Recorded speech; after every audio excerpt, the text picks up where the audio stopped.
अॻूणे सूबाई वज़ीर जाम शोरता जे सरवाण डॉक्टर सिकंदर शोरे चयो आहे त असांजे मुखालफ़नि खां हाणे सियासत छॾाइजी वई आहे, जंहिं करे हू हाणे बौखलाहट जो शिकार थी बदइख़लाक़ी ते लही आया आहिनि ऐं चूंड गॾिजाणियुनि में पंहिंजो मंशूर ॿुधाइण बदिरां मुखालफ़नि खे घटि वधि ॻाल्हाए पंहिंजी सियासी तरबियत ज़ाहिर करे रहिया आहिनि। पर असां हिननि वारी सियासत करणु नथा चाहियूं। असां इख़लाक़ जे दायरे में रही आवाम जी ख़िदमत करणु चाहियूं था ऐं आवाम खे पंहिंजा हक़ घुरण जी सघ ॾियणु चाहियूं था। हिन अहिड़नि ख़्यालनि जो इज़हार शोरा ॻोठ में अलाबख़्श शोरो, अकबर शोरो ऐं दीदार शोरो पारां कोठाल कार्नर गॾिजाणी खे ख़िताब कंदे कयो।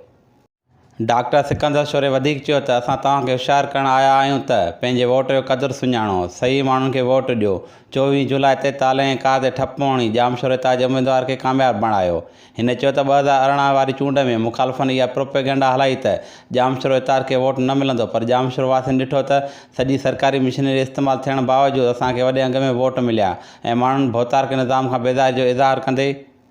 जाम शोरता जो भरपूर साथ ॾिनो। डॉक्टर सिकंदर शोरे चयो त यूनियन काउंसिल यूनिवर्सिटी में शोरा ॻोठ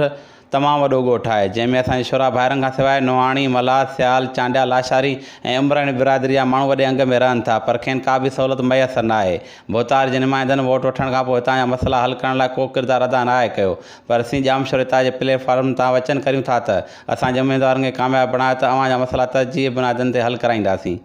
इन मौक़े ते वॾेरो मुश्ताक शोरो, शहज़ाद कांदड़ो, इरशाद बिरोई, शेख अब्दुल्ला कोस्तानी, आकिब मेमण, अयूब लीगारी, Khaliq Rehman Tago, engineer Irfan Soomro, engineer Hassan Nohani, Hassan Mehdi Saito, Ali Mohammad Shoro, Khadim Dars, Mor Abbasi, Faqir Mohammad Shoro, Shakir sorrow,